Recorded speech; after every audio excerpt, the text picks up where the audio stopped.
Hello and welcome back. And wow, today we have the first full official trailer for Prince Harry and the Duchess of Sussex's Netflix show, and we have a release date. So, Volume 1 of the Duke and Duchess of Sussex's 6-episode docu-series, which is titled Harry and Meghan, will begin streaming on Netflix on, drumroll, December the 8th.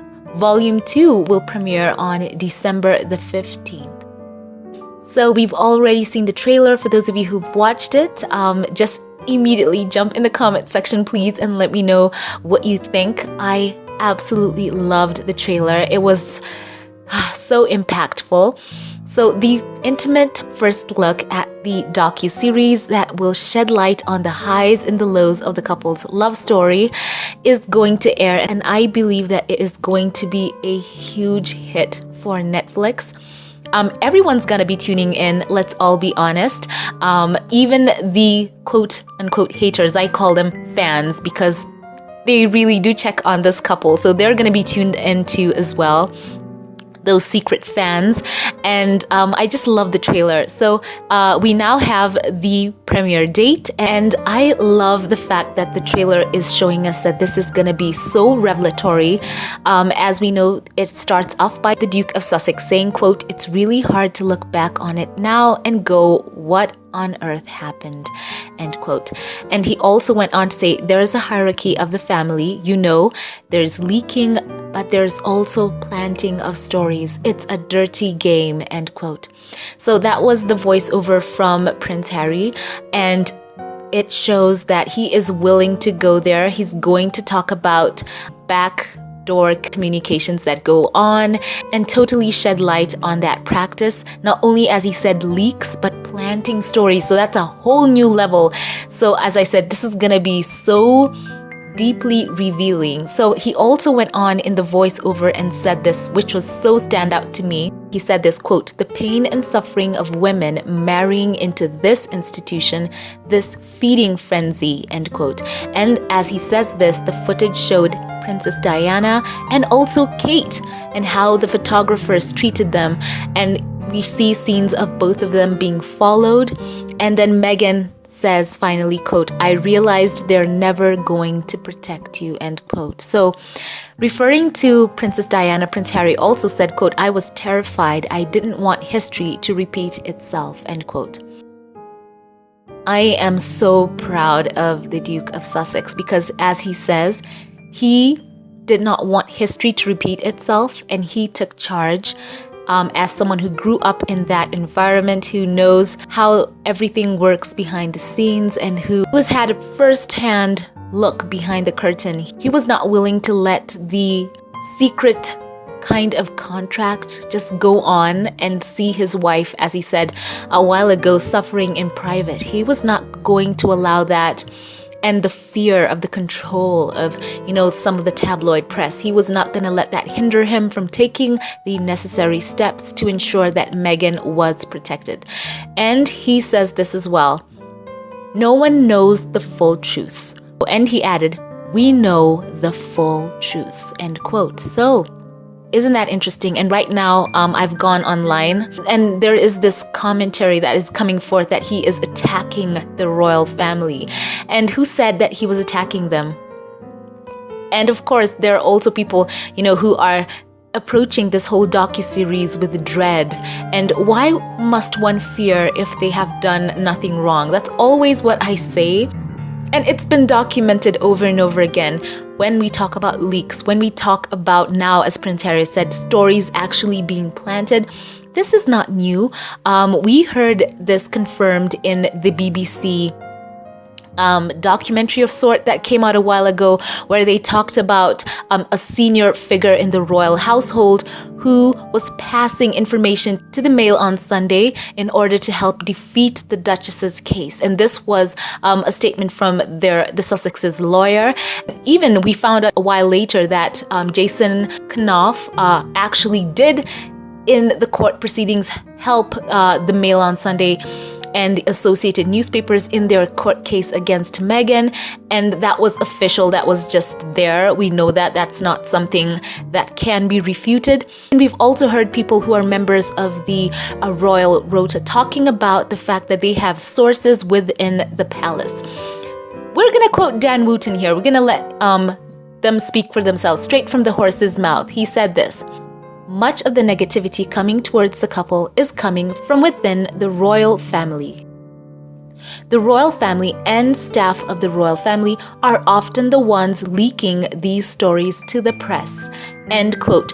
Dan Wooten's words himself. And as a lot of you say, these are just receipts in abundance. This is not Prince Harry just talking about things and trying to come up with, stories that are embellished. This is stuff that has been going on, and Prince Harry addressed this as well, talking about the invisible contract that goes on and the colluding between the palace and certain sections of the media in order to curry favor with them, in order to keep them printing stories about them that are positive. But Prince Harry right now has gone again and opened up a whole new level, not only talking about leaking stories, but planting them as well. So I'm so excited for this.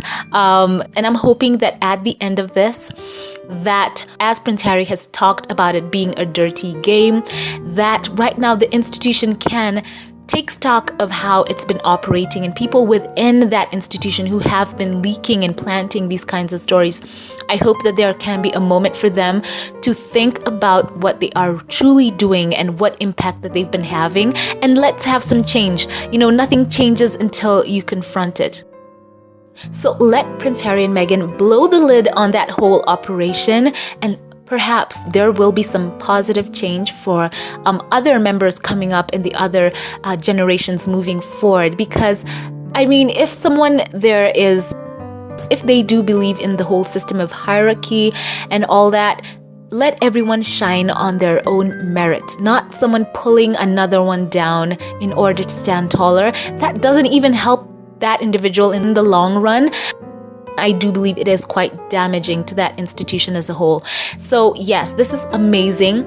And one more time, I'm going to say this. Someone has reminded me of the fact that when we talk about leaks, let's go all the way back to when the Duke and Duchess of Sussex wanted to step back from being senior working members of the royal family. We heard all the stories in the press of how they had blindsided the Queen in quotes, insulted the Queen in quotes, been ungrateful, and on. And the narrative was that it came out of the blue, their post on social media. But as time has gone by, we've realized the fact that there were quite a few conversations back and forth. We now know that Prince Harry was told to commit his plan in writing. He didn't want to do that. He knew that it would leak. And lo and behold, somehow the Sun newspaper got their hands on their plans, and it forced them to make that preemptive announcement that they were stepping back on Instagram. So they know firsthand when Prince Harry says, "We know the truth," we're gonna hear it. Not their truth, not a truth, but the truth. And hopefully there will be reform. Prince Harry has seen it happen to his mother, stories planted in the press, talking heads talking about his mother in negative ways when they wanted to frame her in a kind of way in the media in order to just, break her down. It's been reported on time and time again, and people are not going to rewrite history. Even Kate herself has suffered at the hands of the press. So if something can be done to reform that whole institution, let's go for it. Let's go for it, and let's have that talk, and that whole dirty game of leaking and backdoor communications to help others and pull others down. It has to stop. So I'm excited, and I now would love to know your thoughts in the comment section below. Before we log off, as always, a special thank you to those who support this channel financially. I want to say that you are so dear to me, and I appreciate you so very much. And right now, a special shout out to a couple of you here.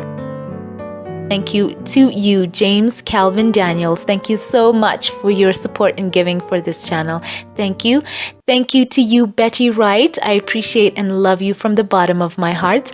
And thank you to you, Marcela Burasova. Thank you for your love and your generosity. I want to say God bless you. And a special thank you to JCD. Thank you very, very much for your giving. I want to say God bless you. And a special thank you right now to those who gave during the last live. I would like to say thank you to you, Black Queen. You are so, so generous. Thank you for all the times that you give during the live. I love you and God bless you. Thank you. Once again, thank you to all who support this channel financially. Thank you for choosing to come along with me on this journey, and you truly warm my heart. Now, once again, leave all your thoughts below. Thank you to all who like, comment, and share. And if you liked this video, give it a thumbs up and let YouTube know you enjoyed what you watched. Thank you all for watching, and I will catch you in the next one. Have a blessed one.